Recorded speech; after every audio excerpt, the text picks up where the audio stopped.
The Ohio State backfield was available for our crew here today and throughout this week, so we will tap into that. Appreciate you being here at Buckeyes Live right here at the Voice of College Football.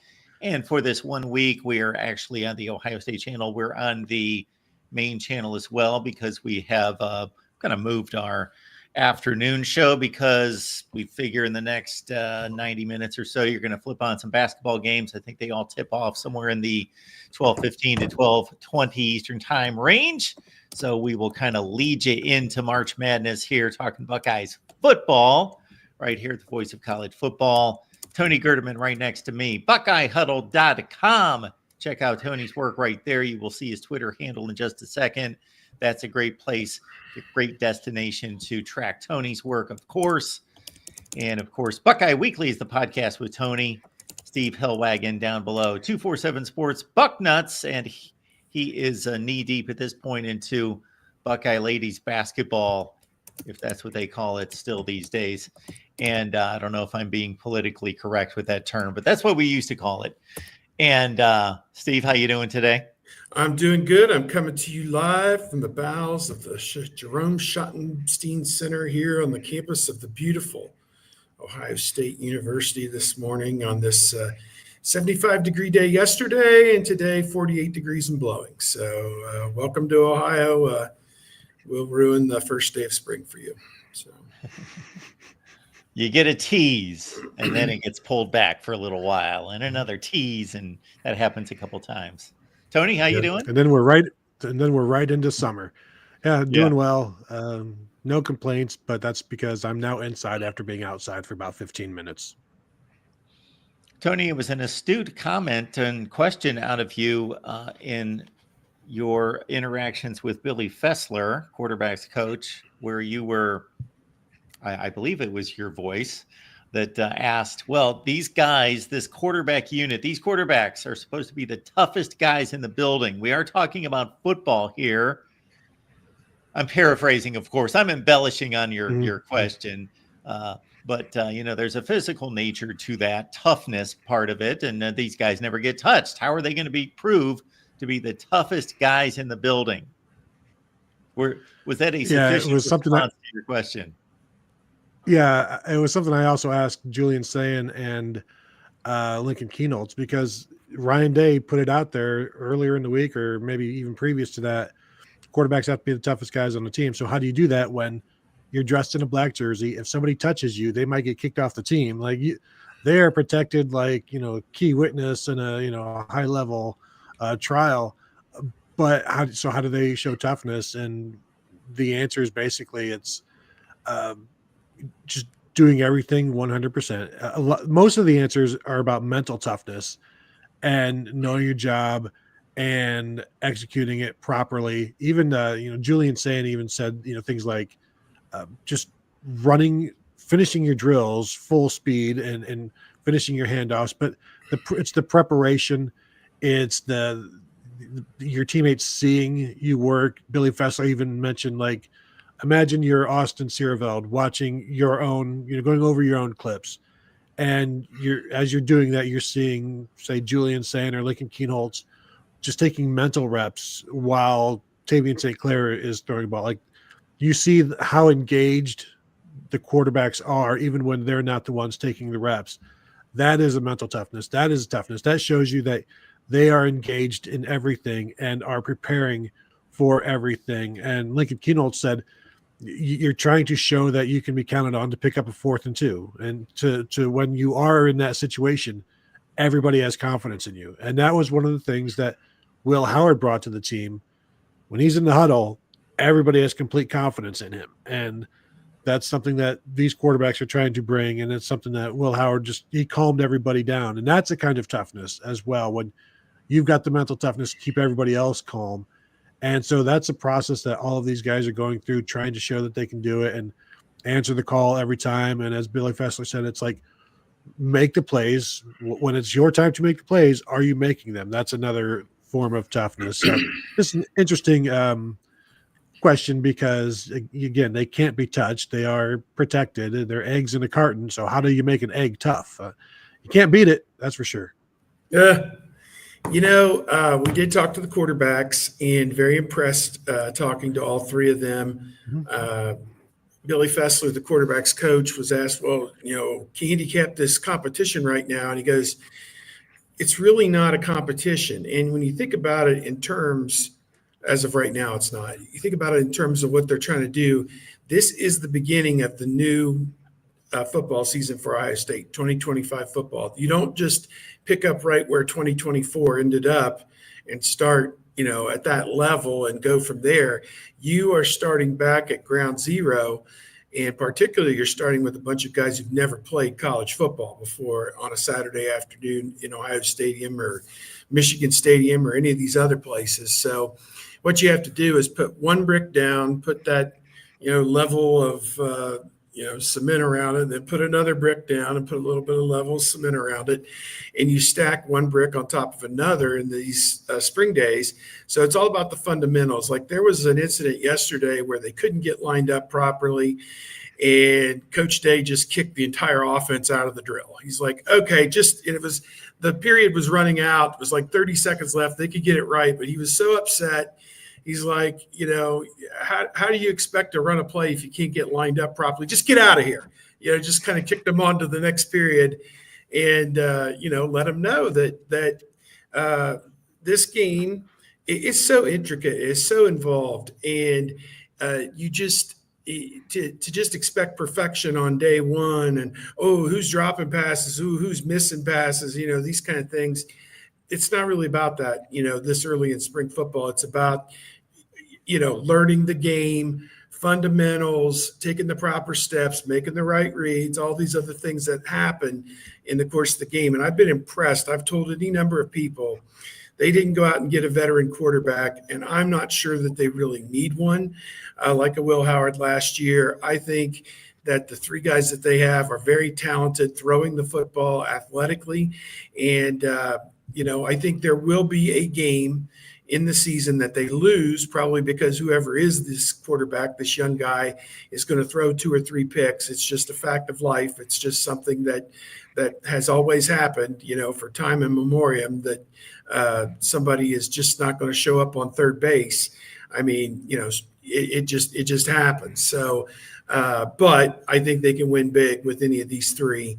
I don't know about a national championship big, but I think they can certainly contend in the Big Ten and be in the playoff, no doubt, with any of these three quarterbacks. Even, Lincoln Kienholz, I like him a lot, and he's shown a lot by sticking around. But the last thing I'll say to open up is just Tavian St. Clair. They asked him, you're just getting here, and you're competing and whatever. He says, no, I don't really look at it like that. I'm just trying to get better every day.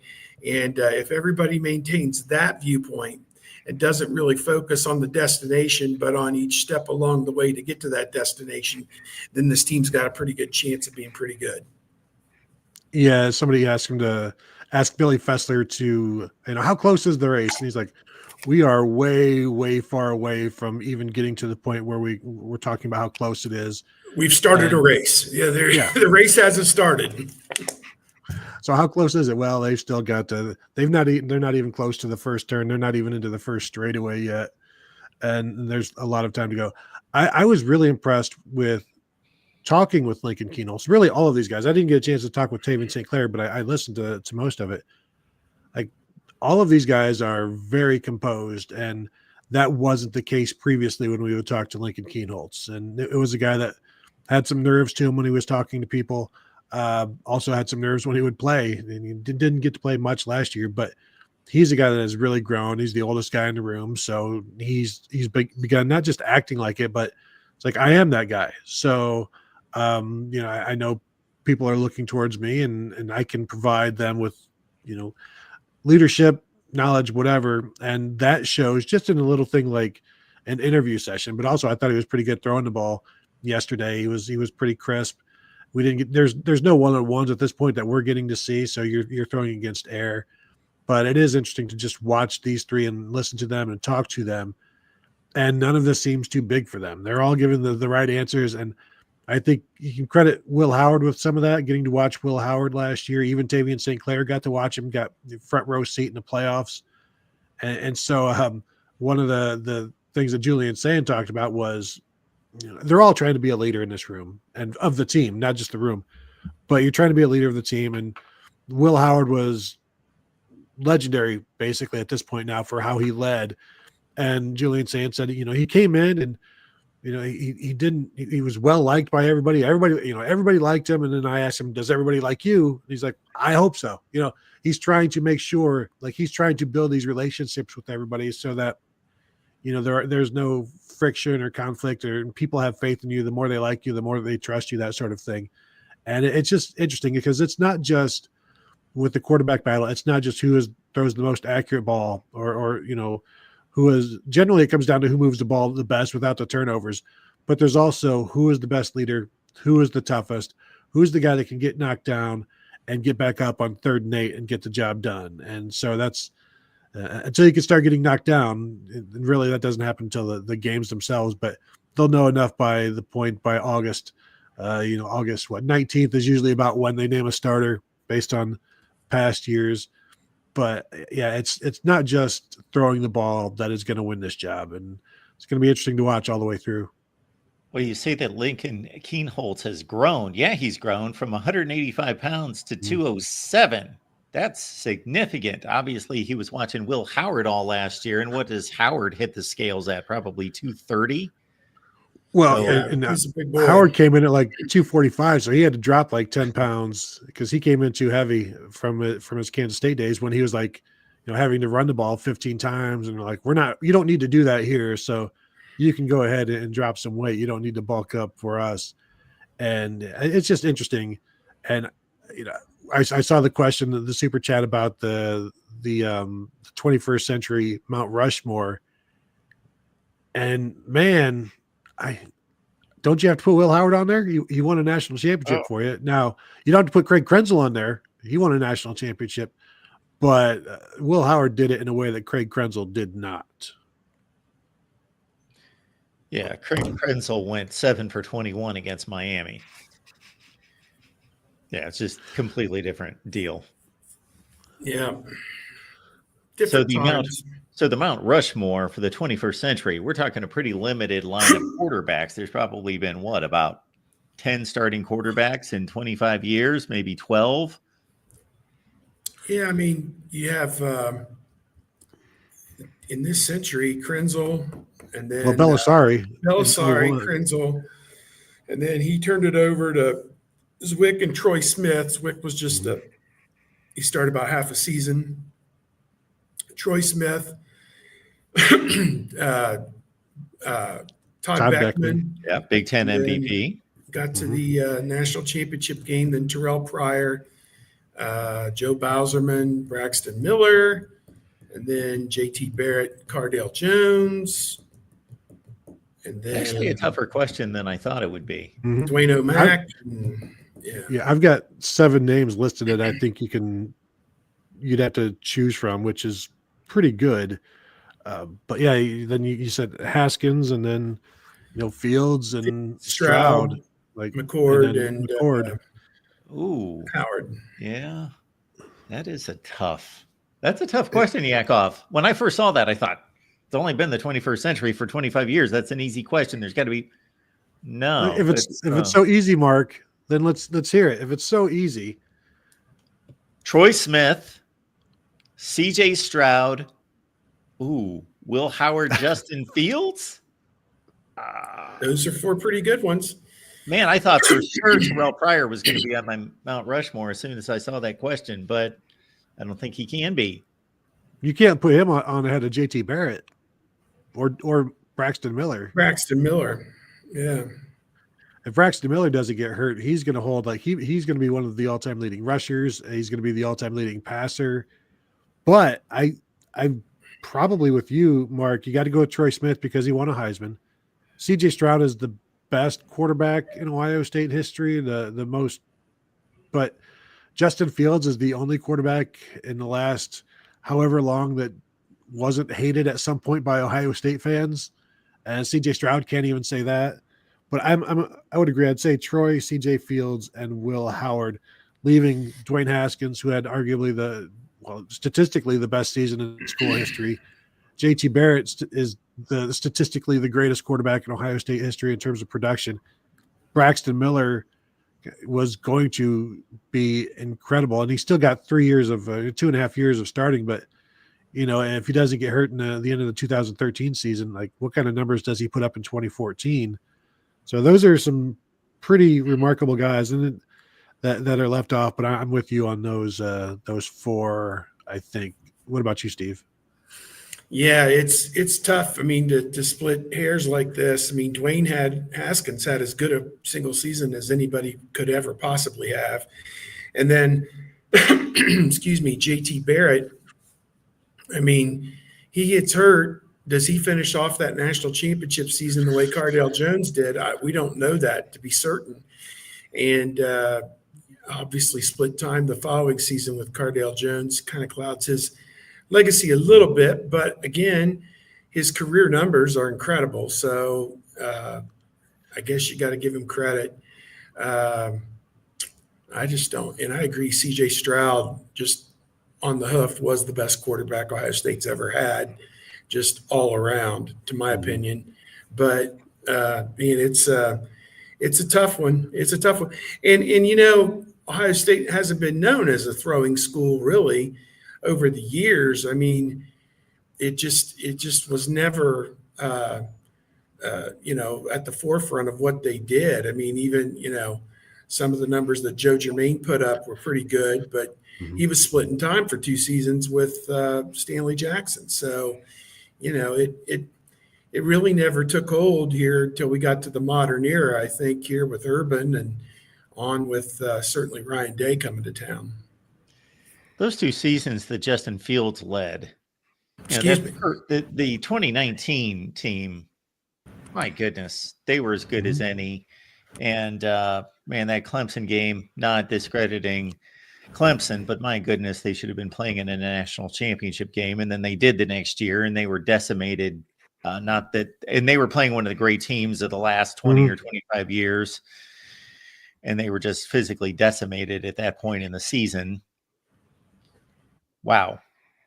Yeah, 41 touchdowns, 3 picks for Fields in 2019. I don't remember his 2020 stats, but yeah. He was so good that Michigan refused to play against him in 2020. That's how good he was.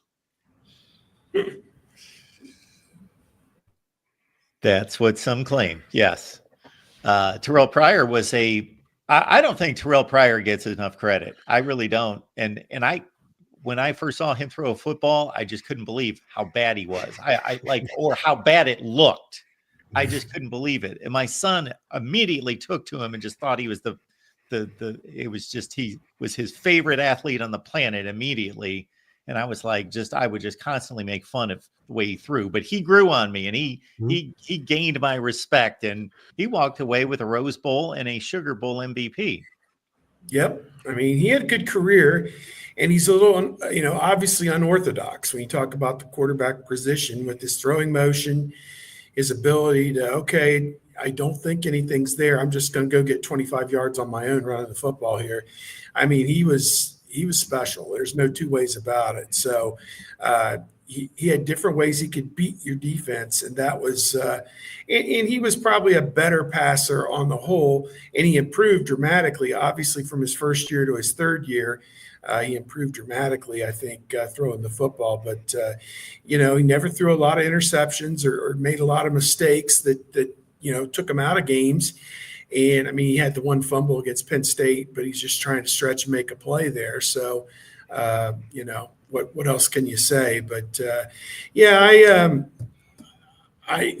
back to that time, I mean, they were, other than the USC game, they were very competitive and all that. And, in major bowl games, if they weren't necessarily in the national championship game any of his 3 years, but, they were number 1 for a week there in 2010, but and then that went by the wayside at Wisconsin, where he had already won a game at Wisconsin when they went up there and lost the game at Wisconsin. So that's kind of weird, but to have already been there and done that, and then go back a second time and you're not able to get it done. But it was those were certainly good times, and It's like Troy Smith begat Terrell Pryor, who begat Braxton Miller, and then on and on down through. So yeah, it's been quite a lineage. I think Pryor was kind of saddled with the Jim Tressel offense, but Troy Smith was able to win a Heisman with Jim Tressel's offense, but it was a Heisman where he threw for like 2,500 yards, which is not a lot in today's day and age, or even in that day and age. I think the other thing with Pryor, it's like there was always he was never as good as you wanted him to be. He was never a first or second team all Big Ten guy in his 3 years, and you wouldn't expect it as a freshman. But he was also the first quarterback to ever lead a team to a BCS Bowl in his first 3 years as a quarterback, on campus. Like nobody had ever done that before. So like there is a legacy there of him taking Ohio State to what used to be good heights back in the BCS days. Like that meant something when you made that. And he did it as a true freshman, sophomore, and junior, even though I think the junior year may have been, redacted. I don't know. It depends on what kind of clearance you have to be able to see what happened back then. But I want him to release the paperwork. Yeah. I think it's 25 years after Jackie O dies, and then they'll release it. But I listed 7 guys as trying to figure out who my Mount Rushmore was, and I didn't put Terrell Pryor in there because he never ascended into the atmosphere of the upper atmosphere of the Big Ten.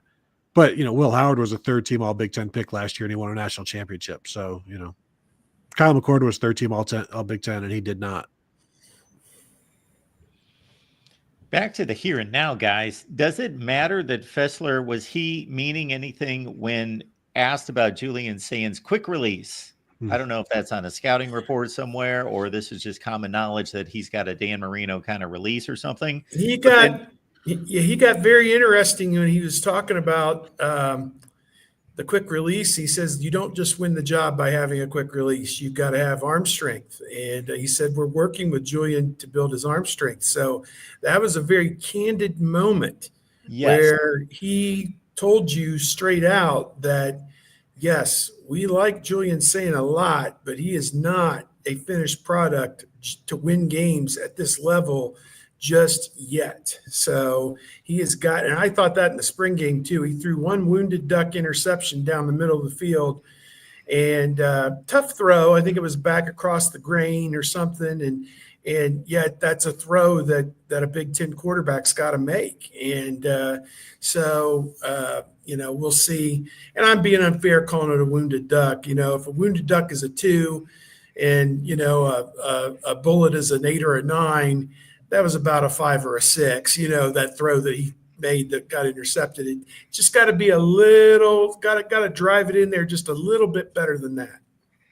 Well, that's what I was getting to with the comment about the quick release from the reporter and then the comeback. I didn't know if that was just kind of a matter of fact. I would say this about anybody. We're working on his arm strength, or this is directed at Julian Sayin. We're working on his arm development. Well, because I thought it was interesting. He said, we don't want to sacrifice arm strength for quick release. So it's like, yeah, quick release is great. But if it, if it doesn't get there in time, then it doesn't matter how quick you are. You need the ball to get there, on time. So yeah, I think they're working on arm strength with everybody, but Julian Sayin, he's gotten stronger as the past year has gone on. He's added 10, 15 pounds since he's arrived, and he looks more the part now. But I don't know if it's the fact that everybody talks about his quick release, but it's just Fessler maybe calming people down. Is like, look, that's great, but it's going to take more than that. And I don't think they're singling him out, because I think they're working on that with everybody. Like to let everyone know that you can find the Voice of College Football now on Instagram, and our guys Patrick and Gabe are doing a heck of a job. Some of the topics that they come up with are pretty fascinating to me as a college football nerd. How did Coastal Carolina become the Chanticleers? And you can go to Instagram and check it all out. They also mix those kind of lists and rankings and ratings with the news of the day. And so check it out. If you're on Instagram, please follow us at the Voice of College Football, the VOCFB on Instagram. Well, we also heard from the running backs and Carlos Lachlan pushing the running backs to become better. And I thought one of the points that he made a few different ways concerning individuals was about he doesn't put a whole lot of stock in the size of the back. What do you think, Tony? Well, I think he sort of does, because when CJ Donaldson arrived at 243 pounds, Lachlan and Mickey Marotti were like, no. So they put some stock in getting him to slim down. But I mean, I'm with him. Like, you've seen all different kinds of guys do it at Ohio State. And so you don't have to be 6'3", 227 like Eddie George was. You can be 5'9", 201 like J.K. Dobbins was and do just fine. It's so I'm with them on that. And the interesting thing is they've got different sized guys in the room. And, even talking about like Bo Jackson, who is like 5'11", he said he's up to like 220 now. So 6 foot, 220, something like that.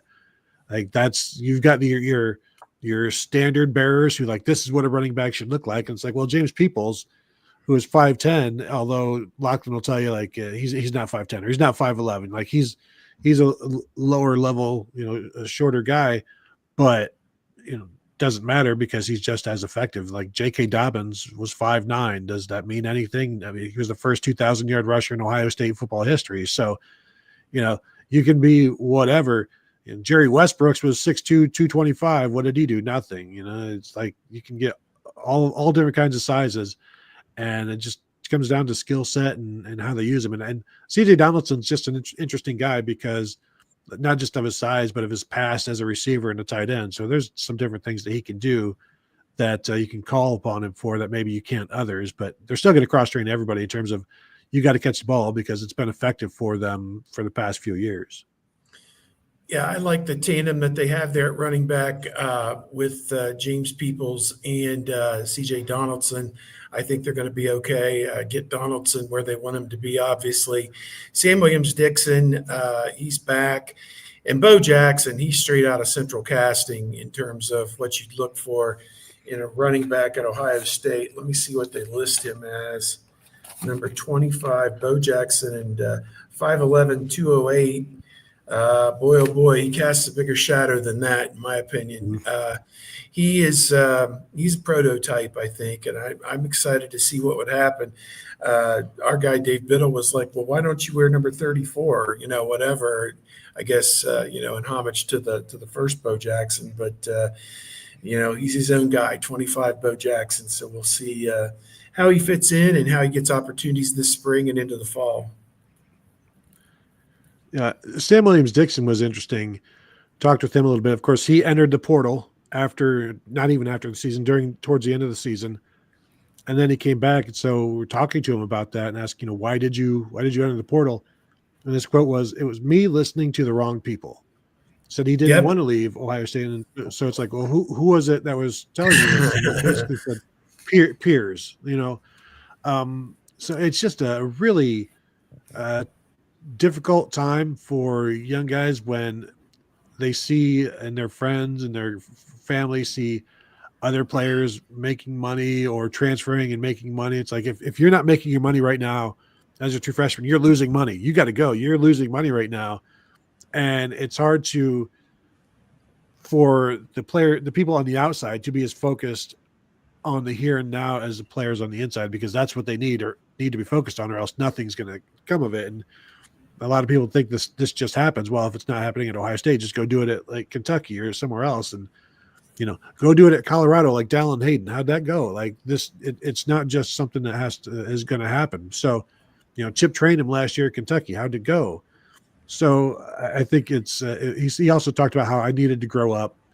He didn't have like a great connection with Carlos Lachlan because that was not his original running backs coach. Tony Alford left about 11 months ago, 12 months ago at this point. So like he didn't have this great connection with Lachlan, but that's something that has also grown because, I asked him, so, did you have to initiate more of these conversations? He's like, I did, because I'm not a talkative person. And so he had to be like more aggressive in seeking out Carlos Lachlan and building that relationship. So I think on one hand, and didn't get a chance to talk to Locke about this, but you do want to know how committed a player is to the program. So you do kind of want to see them come to you and put the effort in, and you can't just coddle somebody and take them along. And so he's a guy that, everybody's kind of just forgotten about, but he's back where he wants to be. So I'm interested to see how he does. If it's easier for you folks to listen rather than watch, you can do that on your favorite audio platform. Just catch Ohio State Buckeyes live. Again, Apple, Spotify, Amazon, and a few others. Buckeyes Live, you can catch the audio version. All right, comments and questions are welcome. You can leave those in the chat, and we'll take them to Steve and Tony. And I'm trying to think what else I picked up out of all this business. If there's anything missing, well, I'm gonna circle back to the quarterbacks. This is bad hosting on my part, not to keep it all consolidated to make it easier to clip off. Sorry, editor. But sometimes someone will throw a football when you get to compare these quarterbacks, and there's just a different whistle through the air, a different look, a different zip, all of that business. I saw the videotape that was showing the three guys lined up side by side throwing, whatever. You couldn't see what kind of passes, but basically outs to the outside and one quarterback in the middle. Then I assume that they shuffle them around. While we're on the subject of velocity concerning Julian Sayin, do we think that there's a differentiation between these three guys in regards to arm strength and arm talent? That's a good one. I think Tavian St. Clair obviously has got the biggest frame and potentially the biggest arm, but again, he's got the least experience, and this is, again, what are we weighing here? What's more important? Well, winning football games is what's going to be most important. So, and that's managing the team and being a leader and converting third downs and all these other things. So. Who's going to be best at that? And that's what they're looking for. So, we could talk about specific, traits for all these guys, and some of them are going to stack up really highly in some and not going to stack up so highly in others. Saying, I think somebody stood next to him and said they list you at like 6'1", but I think you're really like 6'2". And he goes, I know. I think I'm 6'2" as well. Let's see what they have him. They have him at 6'1", 203. 6'1" is about the shortest that you'd probably ever want someone to be to play at the Big Ten level. I think it's just so difficult with all the big offensive and defensive linemen in front of you to kind of see the field perhaps at 6'1". But, does that count against him in this whole quarterback thing? Well, if he's not making plays and not moving the sticks because of it, it surely does. So, I'm keeping an open mind on the whole thing. It sounds like everybody's got the right mindset going into the beginning of this. And, it's amazing where the starting point is and what the end point will be. It's going to be fascinating to see how we get there. Yeah, watching them, like I always go back to 2019 when it was Justin Fields throwing against Matthew Baldwin, and it was like a complete differentiation between, you knew who was throwing the ball just by watching the ball. You didn't have to see the quarterback. And I haven't seen that from these three guys. They all look pretty similar in terms of like the ball is pretty flat in terms of arm strength. And you're watching some of the 1-inch drill that they were doing yesterday where you've got a baseball backstop fence that is placed maybe 20 yards, 15 yards, 10 yards, whatever downfield. And they have to throw the ball like just over the top of the fence, and you want to get as close as possible to the fence. It's a great drill.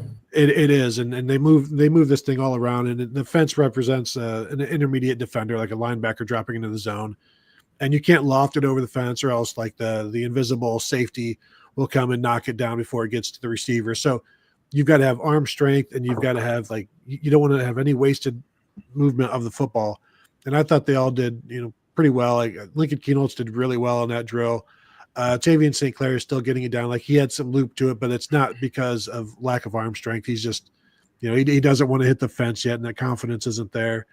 And Sayin was fine. So I think from what I've seen so far, and we haven't seen a ton of like deep outs from the opposite hash. I don't think there's a big differentiator. I don't think there's one guy who is really battling uphill in terms of trying to catch up in arm strength. We appreciate you being here at the Voice of College Football. We do this typically on Wednesdays with our guys, Tony Gerdeman. Buckeye Huddle and Buckeye Weekly is the podcast. Got to get there. Look it up. Buckeye Weekly podcast. And again, BuckeyeHuddle.com with Tony. Bucknuts 247 Sports with Steve. Mika is asking about TC Caffey, the running back. He's been kicking around campus for a while and got injured last year, I believe, leading into the season. So I would think this would be his best opportunity to get on the field. But what do you think the forecast is there? He is definitely on the field right now, going through drills, 5'10", 215 pounds, very promising walk-on. And we will see if they carve out a niche or a role for him when the season comes along. I think that they're going to look primarily at those scholarship backs first. But I think it's a great thing that Caffey seems to be healthy right now. And we'll try and add some depth to this team. And I think there were instances the last couple of years where he could have played if he was healthy, but it just didn't work out for him, obviously. So great to see him back. He has this year and next year in terms of eligibility remaining, 2025 and 2026. And we'll see if there's anything for him at Ohio State or if this is simply, to get his feet wet and then go somewhere else where he can actually play a regular role, because I think he's got a tremendous amount of potential. Yeah, it's just there's just not many opportunities for the fourth guy if there are no injuries. Like Sam Williams-Dixon was the fourth guy last year, and he had 7 carries. You go back to 2023 when there were all kinds of injuries, and Dallin Hayden, 19 carries, Evan Pryor, 19 carries. So it just sort of depends on what's happening. And then really, would you rather have Bo Jackson getting those touches than TC Caffey? I think that's a little higher upside.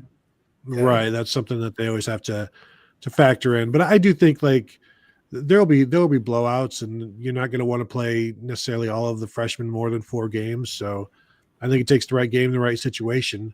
But Mason Maggs got into a game last year running the ball, if I recall, and he's a walk-on quarterback, and he got to run the ball as a running back. So there should be some opportunities, unless Ohio State's in a bunch of close games this year. David Greenshield with this question, and we'll lead into this one. Deion Sanders made a comment today, or this week, I should say, about what he would do with spring games because they're getting canceled left and right by certain schools or being moved into more of a skills competition. Deion Sanders would like to see the NFL model, surprise, surprise, to see 2 teams get together during the week, practice against each other for 2 or 3 days, and then have a spring game. And Fran Brown of Syracuse responded in some fashion as to say, hey, I'll do the same thing. Let's get together on this one. Do you guys have any thoughts on the way spring football is going and what Ohio State's doing with its spring showcase this year? Well, I can lead out of the box on this. I think it would be interesting if colleges were able to match up. I think it'd be interesting of who would play who. Does Ohio State play a MAC team, or do they play an American Conference team, or do they play a Big 12 team? I mean, who do they line up against and what level of football? But I think from the coach's standpoint, it's so invaluable to get on a practice field or on a game field and play an opponent that has no idea of what you do, or they may have some very, very small, you may send them a couple practice tapes to whatever to get a feel, but, so they're not going in completely blind. I mean, you got to get something out of it on both sides. And part of that is preparation. So I can see where, how much do you know about the other team when they come into practice against you and play against you? I think there is tremendous value in that for the coaches to see what a team that comes in sight unseen does against them, and what kind of defense they play against them as well. So I can see the value in it. I can also see the idea that, okay, they play Syracuse. a kid from Syracuse really has no vested interest in protecting the health of anybody at Ohio State. So, has it happened in the past where NFL players get injured in these situations going against, I assume they're all quick whistle, type things or whatever. But that's the only trepidation I would have, is that, perhaps that there could be some injuries involved in it. But I think there'd be great value in it. It'd be very unique. And in terms of not having a spring game like they've had in the last 15 or 20 years, which last year I think it was just offense versus defense, it finally got down to, as opposed to a scarlet team and a gray team. I am fine with that. People are like, well, this is for the fans. Well, what's for the fans better, to have a national championship, or to have something on April the 12th that, I got to watch a little bit of college football today and how exciting it was. I don't think that in the big picture it really matters. I think, it's a nice public gesture for them one day out of the year to lower ticket prices to $5 or whatever it is, $10 to get in. And so people can bring a family and go to the spring game and these kind of things. I think what Coach Day has talked about is a practice that will have a lot of 11-on-11 scrimmage situations. So although it may not be a timed and scored situation, you're going to get to watch a lot of football, a lot of 11-on-11 and that type of thing. So, what format it is, we don't know just yet, but I think that's what he's leaning toward. Rich Rodriguez first suggested this idea, and I don't know if it was 10 years ago, 20 years ago, but I remember him talking about that, wanting to bring in another team, whether it was an FCS or, a MAC or something like that, just to change things up. And I do think that once you have, you've got the Power Four that is able to set its own rules, I think this is one that they can implement if the coaches want to do it. Ryan Day has talked about moving to OTAs, like doing something in June, like the NFL does. So that's something that is being talked about. But, does that leave nothing for the spring, or is the spring just for the younger guys? So I think there's still, as college football continues to move towards the NFL model, I guess just assume that what is going on in the NFL will eventually start happening in college. And that's, practicing against other teams here and there. And, less and less work during the off season, as long as you can collectively bargain it.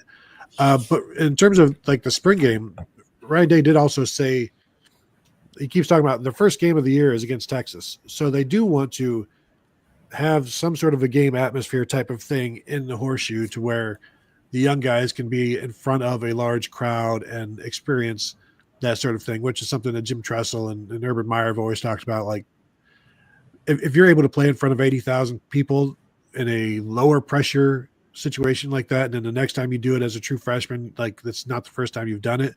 So there's some value there that they want to implement. But so there will be some, as Steve said, there's going to be enough scrimmaging, but it's like the spring game is always something to get excited about. But by the second quarter, you're like, where are we going for lunch? Yeah. And that's not just the media. That's everybody. Yeah. I mean, even the broadcast, they're busy talking to players, former players on the sideline. Like, I'm trying to, you could be trying to watch Julian Sayin drop back, and it's like, let's go down to the sideline and see, we've got Steve Balisari down there, and let's see how Steve's doing. Like, and then, now you've got the split screen, and you can't even really see what's going on the football side of things. So even the broadcast is like, we've got these satellite trucks, we're paying for them, might as well use them. And so they travel around and do that. But even the broadcast is like, why are we even here? Let's talk to some players, former players on the sideline who have nothing to say other than, I wish I could watch the game right now, but I'm being bothered by this interviewer. If it's done right, it's fairly interesting. I think the TV folks caught on to that about 10 years ago, maybe not quite that long ago, that this is not an actual game. Let's not broadcast this like an actual game anymore. Let's present it as a preview of the team, talk about position battles, talk to the coach, talk to, all sorts of alumni. And if it's done right, it's fairly entertaining. I think it was about over 20 years ago now, when it was just like broadcast on Channel 10. and they turned it into like a canned food drive. If you brought in a can of food, like you would be able to, you'd get a ticket for the game. And then some of the broadcast was just out, talking to people with cans of food. It's like, what do we? This is, if you're broadcasting the spring game, let's see the freaking spring game. I don't care about canned foods. If I want to go watch a canned food drive, I can set one up in my driveway. Like I can Google, okay, any canned food drives around here, I'll go watch that. I'm not here to watch a canned food drive. I'm here to watch some football in the spring, man. Come on. I'm not here to watch a canned food drive. I'm here to watch some football. I'm not going to do it. Don't want it. Unbelievable. Yeah. The chat was kicking this around the other day after the Dion comments, and it reminded me that the first sporting event I ever attended before a Major League Baseball, I typically think of the couple Indians games that I went to at the age of 8 or 9 as being the first sporting events I attended. Actually, my dad took me down to Dick Stadium in Kent for the Browns-Bills scrimmage. I've got a couple pictures. I was taking pictures from, the stands where the players are this big, but I'm taking pictures on my Kodak. And there's a picture of me in the stands with a Bob Greasy jersey on. I am so old that this happened in the 70s. Cleveland and Cincinnati played some preseason scrimmages at Ohio Stadium, and my dad took me to one, and all I remember was it was hotter than hell because it was August, obviously. So, but yeah, that would have been probably around 75, 76, something like that. Even two division teams were playing, some kind of get together, easy type. Yeah, the preseason was a little bit different structure back then, but yeah, that was kind of a fun thing.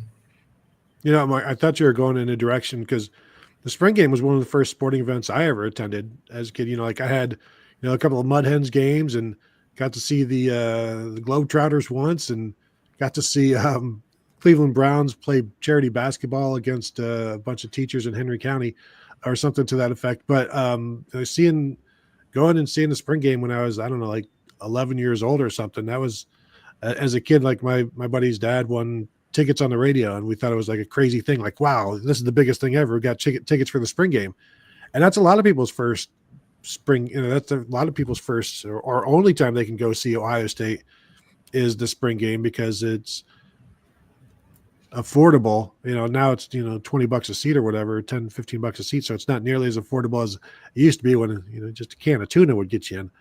But it is still the first time for a lot of people to go and see Ohio Stadium and experience that. So it creates memories every year, even if those of us who have been there more than once, it's like, well, I'd like to go create another memory right now, a different memory from this one. Big Ten Network has shown a lot of these spring games over the years, and I don't know that they're going to get to show anything this spring. And a lot of people, a lot of coaches have come out and said, I don't want my spring game out there on national television or on YouTube or where somebody can get to it, because what happens is the coaches at our competing schools, this level and even the lower levels, are watching people excel in our spring game, and then they are contacting their back channel, their agent or their parents, and saying, please put him into the portal because we have a money deal and playing time for him here. I think Georgia completely canceled their spring game this year. I believe, I'm trying to look that up, but at any rate, the idea that these were nationally televised, I think, was a bit of queasiness for some of these.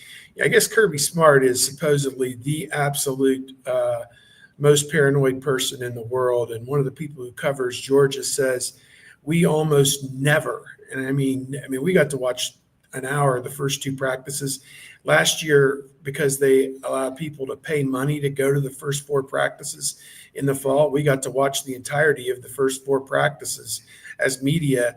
Kirby Smart, does a fraction of that, and I mean, that'll just tell you how paranoid that dude is. So, yeah, that's what's kind of sweeping the industry now is, why do I want to show off all of my team? Everybody knows who Jeremiah Smith is, but nobody really knows who Bryson Rogers or the freshman wide receivers or, whoever, some of these other guys down the line who may or may not get to play. Like you're the fourth guy at Ohio State. You would be number 2 here, and we'll play you. We've got a quarterback, and we'll throw the ball to you, and you'll get looked at. So yeah, and we'll play you, and we'll pay you. So Georgia they're not canceling the spring game. I just looked. They're just not letting it be televised, which is, that's the whole point right there. Same thing. Yeah. Clemson's doing the same thing still. What a stupid, what a I mean, just, not everybody can get down to the stadium. It's like, don't you, it's like, this is the opposite of what they should be doing. I mean, that's a free commercial for your program. I mean, in your university, I don't understand it. So you lose a guy or two in the portal over it. Who gives a crap? Well, I just think it's interesting that some of these coaches think that the only way other teams will find out about the players on their team is by watching a spring game. Like everybody has rosters. Everybody has, everybody knows how much everybody has played. Like, so there are no secrets. There are no secret players on Ohio State. There are no secret players on Georgia. Like, these are all known people. Now, you also know if somebody's not playing or whatever. Like, thinking that you're hiding anything is foolish. Now, if you're Bowling Green, yeah, don't televise it. Hide all that you can. Like, that's fine. But the upper echelon, everybody knows what you've got. Yeah. Absolutely. We found out yesterday, the first day, Florida State spring practice, that Mike Norvell came out the day before and said, yes, all media banned, shut down for the entirety of the Florida State spring practice, which in that case, it might have been the media actually requesting that they not be allowed to go watch Florida State. Till you get up to 5 wins, we'll be okay. We'll be over here. Well, what they don't tell you, like back in the day, and Steve knows this, like even well before I was there, like you'd get to go to all of the Ohio State practices, which is fantastic, but it can also be a lot of work, especially if all of the outlets are going, and not, how many outlets were there back in the day, like 3 or 4, but like now, if we had to go to every practice, that's a lot of 2-hour commitment every day. Yeah. Well, even more than that, because there's still the commute, like for you, Steve. Yeah, I'm that's an hour commute. 35, 40 minutes each way. Yeah. I'd lose an hour and a half, for the day. Folks, if you can't contribute here at the Voice of College Football financially, we certainly understand that. And we would like for you to hit the like button and subscribe, do all those good things, let people know that we're here typically on Wednesdays. But if you can contribute financially, we would appreciate that. And we're going to take a call. I'm throwing this at Steve and Tony because we've got our friend Mika wanting to ask a question today. Mika, how you doing today? Good. How are you guys? We're Great doing to hear well. from you. Good to be on. I was just wondering, do you think Lincoln stays if he doesn't win the job? That's a great question, Mika. And he'd be well within his rights to go on and find another place where he could play, whether it's Big Ten level, MAC, American, all different levels of Division I football there. I think he's got some talent. He's a great athlete. Coach Day loves his makeup. So he is a tremendous prospect. As he sits there, I call him a prospect. He's going into his 3rd year of college now. And I'm sure he wants to make something out of this. He's got 3 years of eligibility left. So he could probably abide sitting one more year at Ohio State, but then would have to make a decision probably if he's not the starter to go somewhere where he has a chance to actually compete to start is my feeling on him. And Ohio State will be okay because they'll have another quarterback coming in 2026, and it all works out.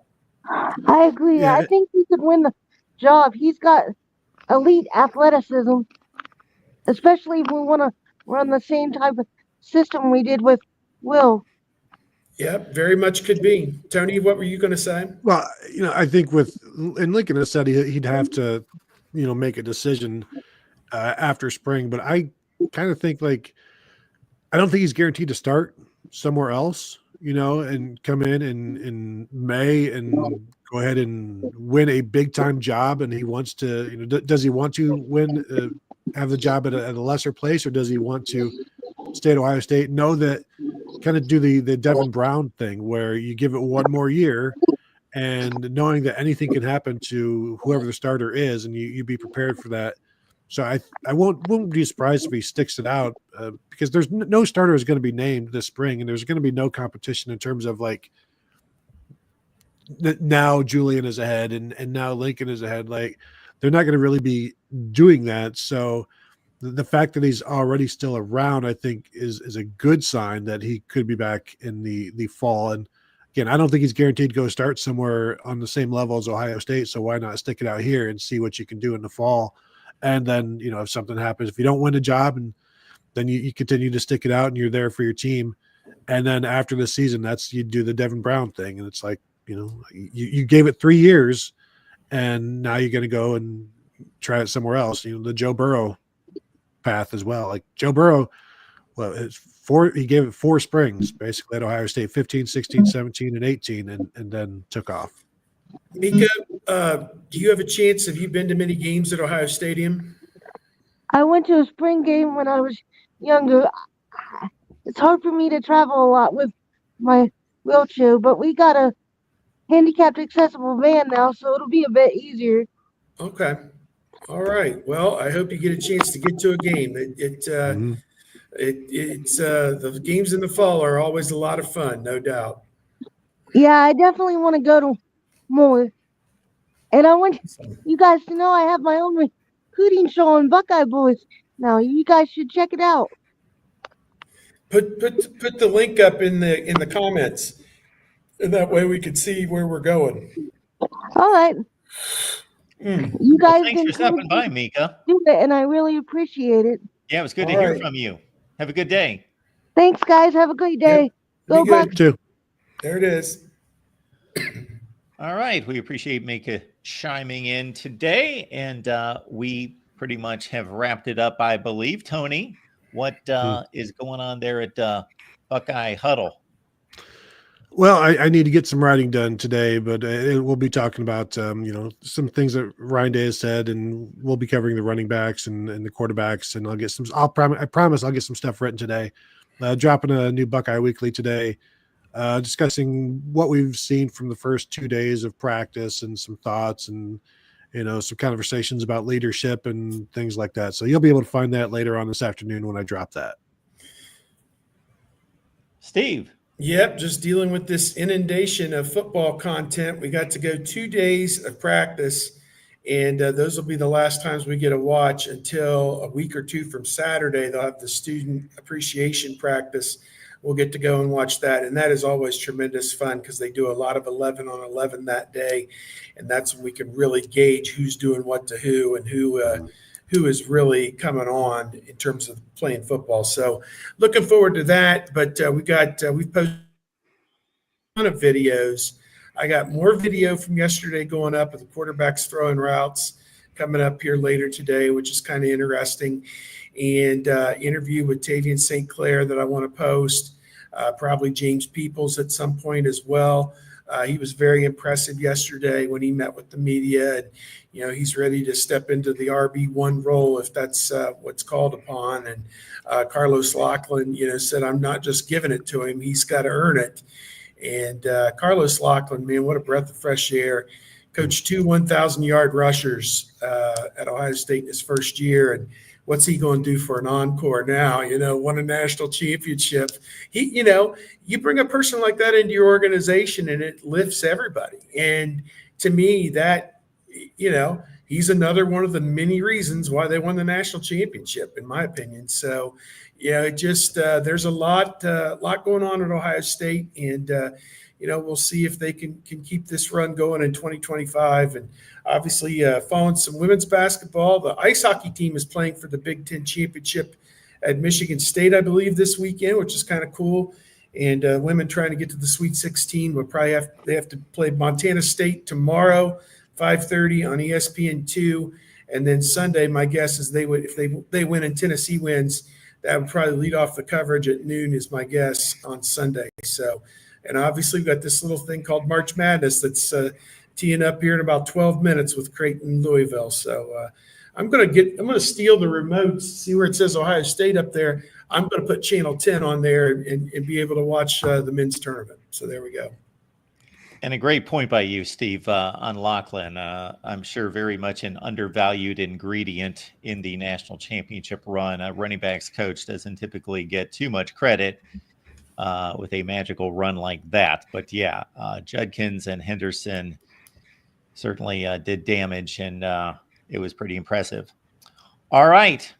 We'll be back here typically on Wednesdays, folks. Please like the video on the way out. Please subscribe here at the Voice of College Football. Please check out Steve's work at Bucknuts and Tony at Buckeye Huddle and Buckeye Weekly, and we'll see you back here soon.